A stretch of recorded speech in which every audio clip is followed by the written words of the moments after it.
بسم اللہ الرحمن الرحیم۔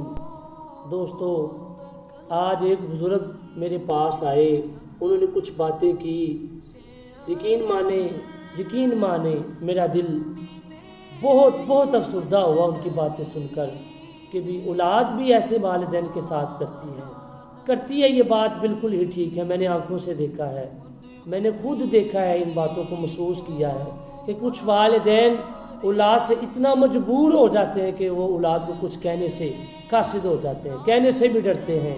ہوا کیا کہ یوں ہوا کہ کچھ وہ بزرگ آئے میرے پاس اور کہنے لگے کہ حضور قاری صاحب دعا کریں کہ میرے بچے ٹھیک ہو جائیں۔ میں نے پوچھا بھی کیا ہوا بزرگ، آپ مجھے بتائیں تو صحیح کہ کیا ہوا۔ وہ کہنے لگے کہ قاری صاحب بات یہ ہے کہ میرا جو بڑا بیٹا ہے وہ تو مجھے پوچھتا ہی نہیں، جو چھوٹا ہے وہ پہلے جب مجھے پینشن ملتی تھی یا جو میرے پاس پیسے آتے تھے ہوتے تھے میرے ساتھ بڑا اچھا سلوک کرتا تھا، تو اب جب سے میں بوڑھا ہو گیا ہوں کچھ معمولات ایسے تھے کہ میرے پاس اب پیسے نہیں ہوتے، وہ مجھے بڑا بولتا ہے، وہ بولتا اور کہتا ہے ابا تجھے موت کیوں نہیں آ جاتی، ابا تو کیوں نہیں مر جاتا، میں اپنی اولاد کو دیکھوں کہ تجھے دیکھوں۔ تو دوستو یقین مانے میرا دل بہت افسردہ ہوا یہ باتیں دیکھ کر، بزرگوں کی یہ باتیں سن کر میری آنکھیں نم ہو گئیں کہ بھی یا اللہ اس طرح کی بھی اولاد ہوتی ہے، اس طرح کے بھی معمولات ہوتے ہیں۔ تو یقین مانے یہ دنیا کی چیزیں دنیا میں رہ جانی ہے یار، حقیقت ہے یہ تو پیسہ مال دولت ادھر رہ جانی۔ جس باپ نے ہمیں پالا، جس ماں نے ہماری پرورش کی، اگر وہ بوڑھے ہو جائیں تو کیا ان کو بندہ بولنا شروع کر دے، کیا انہیں تنہا چھوڑ دے؟ میرے رب نے تو قرآن میں فرمایا کہ وَبِالْوَالِدَيْنِ احسانا، کہ اپنے والدین پر اچھے احسانات کریں۔ تو یار آپ خدا را ہمیں چاہیے کہ ہم اپنے ماں باپ کی قدر کریں، ماں باپ کے ساتھ محبت بڑا سلوک کریں کہ میرے مصطفیٰ صلی اللہ علیہ وآلہ وسلم نے تو یہ فرمایا کہ صحابہ جو چاہتا ہے کہ مجھے مقبول حج کا ثواب ملے وہ اپنے اپنے گھر میں چلا جائے۔ تو صحابہ نے عرض کی حضور گھر میں حج کیسا؟ فرمایا اپنے ماں باپ کے چہرے کی زیارت کرنا، ان کے ماتھے کے درمیان میں یہ جو خالی جگہ ہے اسے چوم لینا، صحابہ ایک حج کا ثواب مل جائے گا۔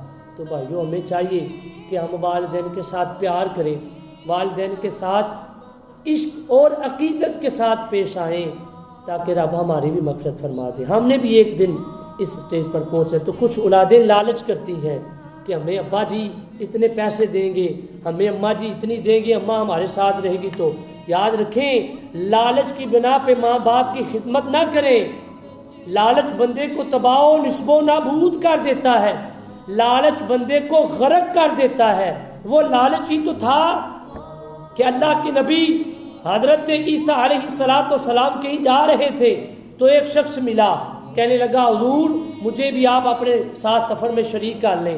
تو اللہ کے نبی کہنے لگے نہیں، اس نے بڑا اصرار کیا، بڑا آپ کو منتیں کر کے منایا، آپ مان گئے، آپ کہنے لگے چلیں، لو جی آپ چل پڑے۔ تو کھانے کا جو سامان تھا، جو آپ کے پاس روٹیاں تھی وہ 3 تھی، آپ دریا کے کنارے پر بیٹھ گئے، ایک آپ نے تناول فرمائی، ایک اس کو دے دی اور تیسری ادھر پڑی تھی کہ آپ دریا پر ہاتھ دھونے چلے گئے۔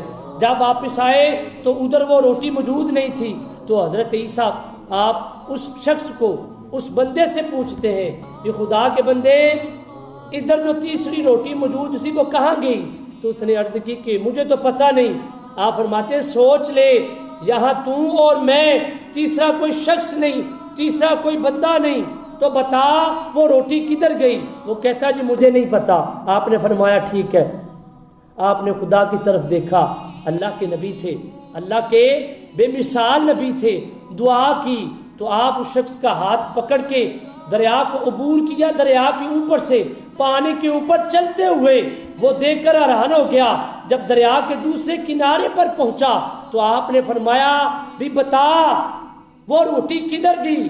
اس نے عرض کی حضور مجھے نہیں پتا۔ آپ نے فرمایا اس رب کعبہ کی قسم جس نے مجھے یہ شانیں عطا فرمائی، جس نے مجھے اس لائق سمجھا کہ میں تجھے پانی پر لے کر چلا اور تو نے اپنی آنکھوں سے دیکھا، دیکھ میرا خدا کتنا قادر ہے، مجھے بتا کہ وہ روٹی کدھر گئی۔ اس نے کہا جی مجھے نہیں پتا۔ خیر آپ آگے چلے گئے، چند قدم کی دوری پر گئے تو آپ نے 3 مٹی کے چھوٹے چھوٹے ڈھیر بنا لے، ٹیلے بنا لے، چھوٹے چھوٹے نا ڈھیر بنا لے 3، اور تینوں کے اوپر آپ نے دعا مانگی، وہ سونے کے بن گئے۔ آپ نے فرمایا ایک تیرا اور ایک میرا اور ایک اس شخص کا ہوگا جس نے وہ روٹی کھائی تھی۔ وہ یک سبحان بولا بھی حضرت میں نے کھائی ہے، اللہ اکبر۔ وہ فوری بولا حضور وہ روٹی تو میں نے کھائی۔ آپ نے فرمایا اچھا یہ لے پکڑ، یہ دنیا کا لالچ۔ دوستو یہ سوچنا اور سمجھنا، کچھ بچے والدین کی خدمت لالچ کی بنا پہ کرتے ہیں کہ والدین ہمیں یہ دیں گے، ابا جی دی جگہ انہیں حصے دی جڑی بچ دی ہے وہ میرے حصے چ آ جائے گی، اما جی دے کول جڑا پیسہ ہے وہ میرے کول آ جائے گا۔ لیکن یہ بات نہیں، والدین کی خدمت کریں رب کو راضی کرنے کے لیے، ماں باپ کی اطاعت کریں تو رب کو راضی کرنے کے لیے۔ ماں باپ اگر راضی ہو گئے تو میرا مصطفیٰ بھی راضی ہو جائے گا، میرا خدا بھی راضی ہو جائے گا۔ تو اللہ کے نبی نے فرمایا یہ سونا سارا تو لے لے۔ سونا چھوڑ کر آپ نے اپنا سفر شروع کر دیا۔ تو بھائیو ہوا کیا؟ ہوا یوں کہ چند منٹ گزرنے تھے کہ اس شخص کو ڈاکوؤں نے آن گھیرا، لوٹنا چاہا۔ تو اس نے کہا کہ بھی ہم سودا کر لیتے ہیں، بھی بھائی یہ میرے پاس جو سونا ہم 3 حصوں میں تقسیم کر لیتے ہیں، ایک ایک آپ لے لو، ایک مجھے دے دو۔ یہ سودا طے ہو گیا۔ ایک بولا کہ کچھ ایسا کرتے ہیں، ایک بولا کچھ ایسا کرتے ہیں کہ ان میں سے کچھ پیسے لے جاؤ، بازار سے کھانا لے کر آؤ۔ وہ جب کھانا لینے جاتا ہے ادھر یہ دونوں آپس میں یہ پروپوگنڈا، یہ مشورہ کرتے ہیں کہ جب وہ کھانا لے کر آئے گا ہم بھالے سے وار کر دیں گے، اسے قتل کر دیں گے، ختم کر دیں گے اور سونا ہمارا ہو جائے گا۔ ادھر بازار میں اس نے یہ سوچا کہ کیوں نہ سونا میں لے لوں، میں حاصل کر لوں۔ اس نے سونے میں زہر ملا دیا۔ دوستو کیا ہی خدا کی قدرت ہے، میں اس رب کی عظمت سے قربان جاؤں۔ اللہ ہمیں لالچ سے پاک کر دے، اللہ ہمارے دلوں کو لالچ سے پاک کر دے۔ ہوا یوں کہ جب وہ کھانا لے کر آیا ان دونوں نے پکڑ کر اسے وار کیا، وہ مر گیا، قتل ہو گیا۔ جب یہ دونوں بڑے خوشی خوشی کھانا کھانے بیٹھے، کھانے کا لقمہ ابھی حلق سے نیچے نہ اترا کہ آواز آئی انا بطشا ربک لشدید، میرے رب کی پکڑ بڑی مضبوط ہے۔ یہ جو آج لالچ کرتے ہیں، یہ جو آج لالچ کی بنا پہ کام کرتے ہیں کہ ہمیں یہ مل جائے گا، ہمیں وہ مل جائے گا، اور بھائی دنیا کا لالچ نہ رکھیں۔ لالچ رکھنا ہے تو آخرت کا سوچیں، لالچ رکھنا ہے تو یہ رکھیں کہ فلاں بندے نے 1 نماز پڑھی میں 2 نمازیں پڑھوں، اس طرح کی محبت اپنے دل پہ پیدا کریں۔ وہ سونا ادھر ہی رہ گیا، وہ تینوں ہی مر گئے۔ یہ دنیا کا لالچ ہے دوستو، دنیا کا مال دنیا پر ہی چھوڑ کر جانا ہے۔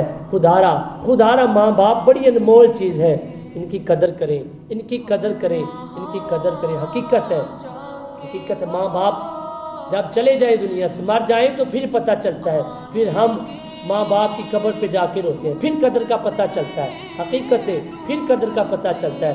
زندہ ہوتے ہوئے جب بندہ کسی شخص کی قدر نہیں نہ کرتا، مر جانے کے بعد قدر ہو، وہ قدر نہیں کہلائی جاتی۔ حضرت علی فرماتے ہیں وہ بس پچھتاوا ہے جو اپنے کیے کا۔ زندہ لوگوں کی قدر کرنا سیکھیں، قدر کریں، قدر والے بن جائیں، پیار بانٹنے والے بن جائیں، محبت بانٹنے والے بن جائیں، عشق بانٹنے والے بن جائیں۔ کوئی گالی بھی دے تو اس سے بھی محبت سے پیش آئیں، کوئی ناراض ہو تو اسے منا لیں۔ یہ مہینہ بڑا برکت والا ہے، یہ عظمت والا ہے، قدر کرنے والے بن جائیں۔ ہم قدر نہیں کرتے۔ وہ کہتا ہے نا اکھاں جدوں میٹھیاں زمانہ مینوں روے گا، اپنا تے اپنا بیگانہ مینوں روے گا۔ اکھاں جدوں میٹھیاں زمانہ مینوں روے گا، اپنا تے اپنا بیگانہ مینوں روے گا۔ اور آگے وہ کہتا ہے کہ جنہاں نوں قدراں نہیں سی میریاں۔ یہ بات ٹھیک ہے، جو قدر نہیں نہ کرتے، جو قدر نہیں کرتے وہ بعد میں پچھتاتے ہیں، جو قدر نہیں کرتے وہ بعد میں افسوس کرتے کہ کاش میں اس سے معافی مانگ لیتا۔ دوستو اگر آج کسی کے ماں باپ ناراض ہیں تو وہ منا لے، کسی کا بہن بھائی ناراض ہے تو وہ منا لے، کسی کا عزیز و قرابہ کوئی بھی ناراض ہے، خدا کے واسطے سے منا لے۔ اللہ پاک ضرور کرم فرمائے گا۔ میرا اللہ پاک ہمیں لالچ سے پاک کر دے اور اٹھے ہوئے کو منانے کی توفیق دے۔ یہ سنت ہے، یہ میرے نبی کی سنت ہے بھائیوں۔ ایک سنت زندہ کی تو تم ساری زندگی زندہ کر لی۔